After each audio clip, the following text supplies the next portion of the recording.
Hey there, freelancers. Have you ever asked yourself this question? How can you price your services and make money when there are so many freelancers on services like Upwork and Fiverr that are charging bargain basement prices? All right, is there a way to even stand out and be considered among all the low offers?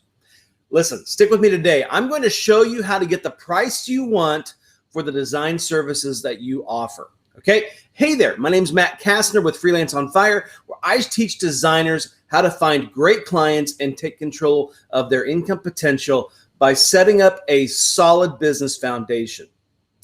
All right. So what I want to talk to you today is about why people spend money and why there's this misconception that you have to be the lowest price out there to get good business.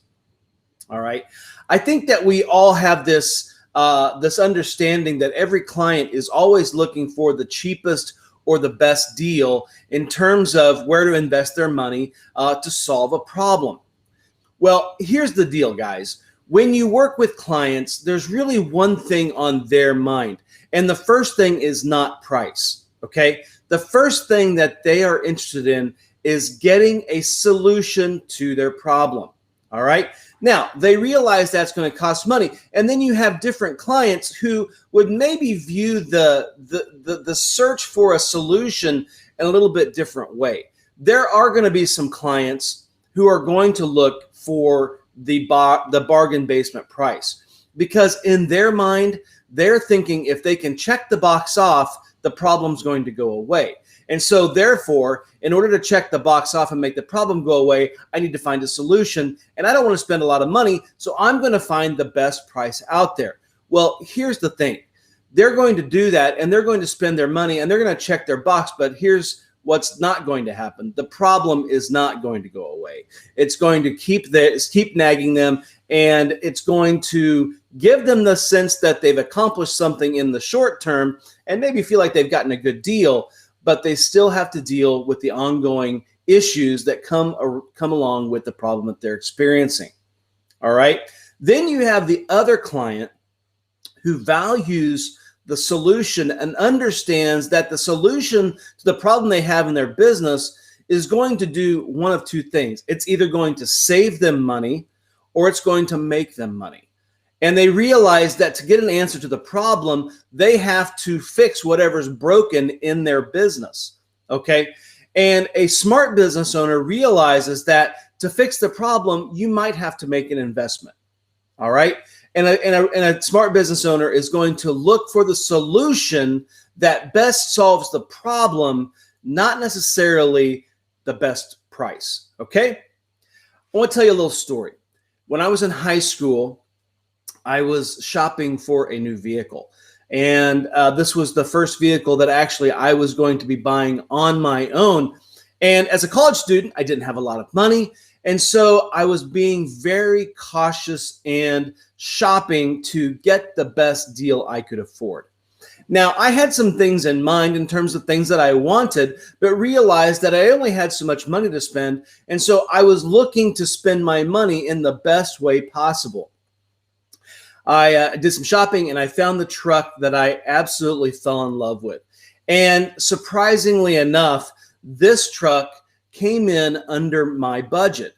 So I was so excited to make this purchase because not only did this truck come in under my budget, it gave me exactly what I wanted. All right. I made the purchase and loved the truck. I drove the truck for years and years and years. A couple of years after I made the purchase, however, I was talking with a friend and I was telling them about my truck and talking about my truck purchase. And my friend, out of curiosity, asked me, "What did you pay for the truck?" So I told them what I paid for the truck. And in the back of my mind, I had this little, this nagging thought, did I pay too much? So I looked at my friend and I said, "Do you think I paid too much for my truck?" He paused for a second and then he looked at me and he said, "Matt," he goes, "do you like your truck?" I said, "No, I don't like my truck. I love my truck." Then he looked at me and he said, "Matt, you did not pay too much." And guys, that was a huge lesson for me in terms of what I spent my money on was something that I based around the value of the purchase. Okay. For me, it had exactly what I needed and I loved the truck. And so for me, the price that I paid was not too high. All right, guys, when we are dealing with customers, it's the same sort of situation. They're looking for a solution to their problem, and they realize, the smart business owners realize, that it's going to take an investment to solve the problem. So they are interested in finding the best solution, not necessarily the best price. All right. And so when we are working with our customers, I'm going to show you 3 different things that I think you need to consider when pricing your services for your customer.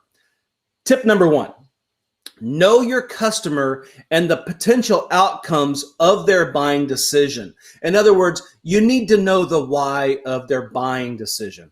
Why are they shopping around? Why are they talking for you? What is the problem that they're trying to solve, or the answer to the question that they're trying to answer? Okay. And then you need to find out how much value that solution or that answer is going to mean in tangible terms for that business. All right. The benefit of your product or service provides the customer and influences the value of the product that you're going to provide. All right. So you need to do a little bit of digging. You need to do a little bit of research. You need to know your customer's market just a little bit and find out really how much profit or loss is actually riding on this decision that they're making. Okay. Because in their mind, if they can spend $1 and then get 2 back, that's great. If they can spend 1,000 and get 2,000 back, that's even better. If they can spend 10,000 back and get 100, or if they can spend 10,000 and get 100,000, well, they'll do that deal all day long. So if you know what kind of value you're going to bring to your business, then the price needs to fit or needs to be commensurate kind of with what that solution is going to bring to your customer. Okay, so know your customer and the potential outcomes of the purchase that they're going to make with you. Okay, number 2. There's this misconception that higher prices scare people away. And I'm not going to say that they don't. I know that there's a lot of times when I go shopping and I see a couple of products on the shelf and they look to be about the same. Well, I'm going to pick the one that's cheaper. Why? Well, because I'm not really going to be getting any benefit by paying for the one that's a few dollars more. If I can get what I need in the cheaper product, I'll buy the cheaper product. However, there are some times when I make purchases that I don't necessarily look at the price. I look at what the perceived value is. Okay, so when I'm shopping for, let's say, a pair of shoes, and I've bought a cheap pair of shoes, and I know that those cheap pair of shoes don't last me very long. Well, if I buy a more expensive pair of shoes, I'm automatically going to think that there's some extra value there, that these shoes might last me a little bit longer, and over the lifetime of the ownership of those shoes, they might actually cost me less. So looking at a higher price doesn't always scare me away. I always look at what the perceived value is.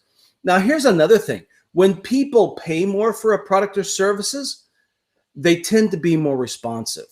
If you get something for free, you're not going to pay much attention to it. In fact, you may not pay attention to it at all. But if you make an investment in something or a solution or a product, you're going to take care and you're going to make sure that that product or solution gets implemented correctly. So when you have some skin in the game, i.e. you pay a little bit more for a product, you're going to be more responsive. And let me just tell you this, guys, when working with clients that are willing to pay a little bit more for your services, they're the best clients that you can have because they're responsive, they want to solve the problem, and they will work with you. Okay, some clients that I've had that are bargain basement shoppers is they hire you and then you can't get them to answer the phone call, you can't get them to answer email, they're slow getting materials back to you, it's not a priority. Well, they haven't invested any money in it. There's no skin in the game.